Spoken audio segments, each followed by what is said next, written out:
Okay, well today I'm going to show you how to lathe up a bobbin for your spinning wheel. It's a fairly easy process. To glue up the blocks that will be lathed only takes about 10 minutes, and then you let it sit for 24 hours glued up in a clamp, and then you lathe it, and the lathing takes maybe a half an hour, I guess.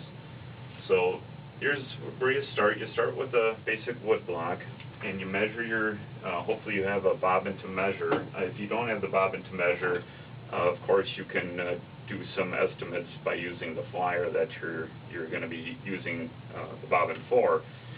And for this particular bobbin, then I'm going to be copying.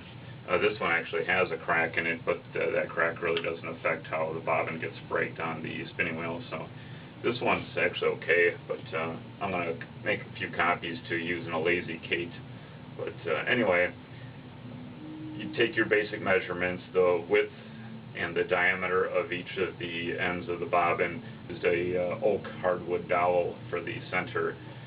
So you want to keep pretty accurate measurements because you can't go any wider, or you typically can't go any taller because you'll end up scraping the flyer, and there's a little bit of, if there's any error in how you drill your center hole through the bobbin, that could cause some problems. So I would say copy it exact as best as you can. Use the calipers like this to put over the existing bobbin as you're lathing.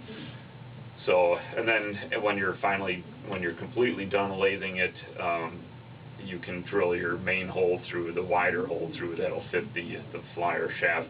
And of course that hole can be a little bit wider than the shaft itself. I wouldn't go too exact because this bobbin is supposed to spin pretty freely on the flyer.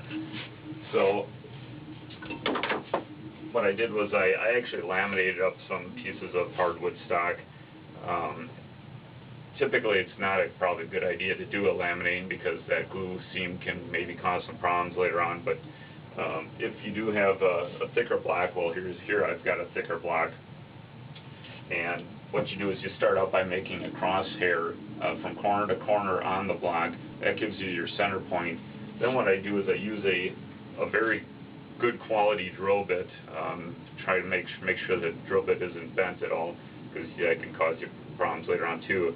I drill a small hole, a beginning small hole, which is about 1/8 of an inch, through the entire block using that center point, and that gives me the center, basically a matching center on both sides of the blocks that you're starting with. Once I do that, then I use a Forstner bit. This is a Forstner bit. It has a short point and it's a high quality drill bit. These are fairly expensive. I don't really recommend using your cheap typical spade bit like this. These usually have, they're not usually good quality, whereas the Forstner bit will give you an exact the diameter hole that you're looking for the dowel that you're fitting.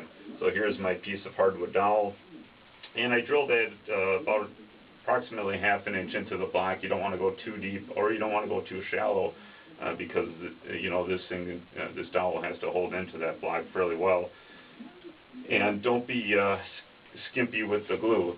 You can let the glue ooze out, because that way you can always clean up the glue as it's on the lathe. So glue oozing out isn't a real big problem. And once you have these glued up, imagine this is glued up, the glue will ooze back into these holes that you drilled. So I re-drill those holes again, even slightly into the dowel itself, keeping with that same small diameter 1/8 inch drill bit, just to clear that hole out. And then because you want to do that while the blocks have nice flat sides on them, while the bobbin has a nice flat side on it, you want to get that hole drilled through fairly straight. I don't drill the big hole yet, which is almost 1/4 of an inch, because I need I need the small pilot hole basically for the live end and the dead end on the lathe to sink into and to grab onto. Here's a picture of that. So another thing you don't want to do, which I did make a mistake on doing, is you typically don't want to use a wood harder than the oak dowel. that can cause problems. That can actually cause I've started lathing bobbins where the oak dowel literally got twisted and destroyed because the end block was harder than the dowel itself, because that dowel has to take a lot of torque, especially as you're spinning, because here's your live end, and that live end's trying to turn this whole assembly. And if this piece is harder than that oak dowel, then chances are you'll rip that dowel right in half. So you keep woods that are same hardness as the oak dowel, or softer than the oak dowel is probably even best. Another thing I do before I glue them up is I cut off the corners, as you see here. So you start out with a square block typically, and then you cut the corners. That speeds up your lathing process. You can do that on a bandsaw or use a jigsaw. Another thing I do is I start with a block that is certainly larger in diameter, as much as a ½ inch larger in diameter than the final diameter of the bobbin will be on each end. The reason being is because if that block hole, that center is slightly off center or whatever, you know, as you work your way round, as you create the roundness out of these blocks, you certainly don't want to go any smaller in diameter than the original bobbin. You always want to stay, you know, pretty much right on the money if you can.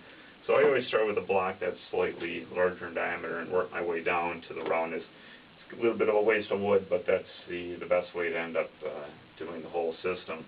The other thing is that you also want the blocks to be wider than what the final width of each end of the bobbin will be. That is because where the live end sinks into the wood for the, especially, well, the live end has a bigger draw than the dead end typically. So the live end actually has to countersink into the wood a bit. So what you end up doing as you're lathing is that part that the live end grabs into will end up being cut off later.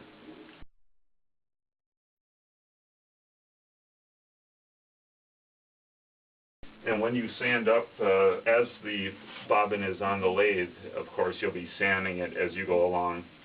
And what I like to do is my upright belt sander, or even a hand sander, a belted hand sander, electric hand sander. These belts that, you know, they get worn down on the sanders that you're using, and you want to throw them away, but I don't throw them away because there's usually enough life left in, especially along the sides of the belts. And this material is super tough. I mean, if you go to a hardware store and buy emery cloth, which has the flexible cloth backing, emery cloth can cost a fortune. So I certainly utilize these old belts, and what's nice about the old belts is that you can rip off the width that you need, and you know, these are just beautiful as you're lathing to sand around the backside of the bobbin, which of course, as the bobbin spinning, sands the entire surface. So here I'm going to show you how I lathe the bobbin.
Okay, so there you go. That's the finished bobbin. Turned out pretty nice.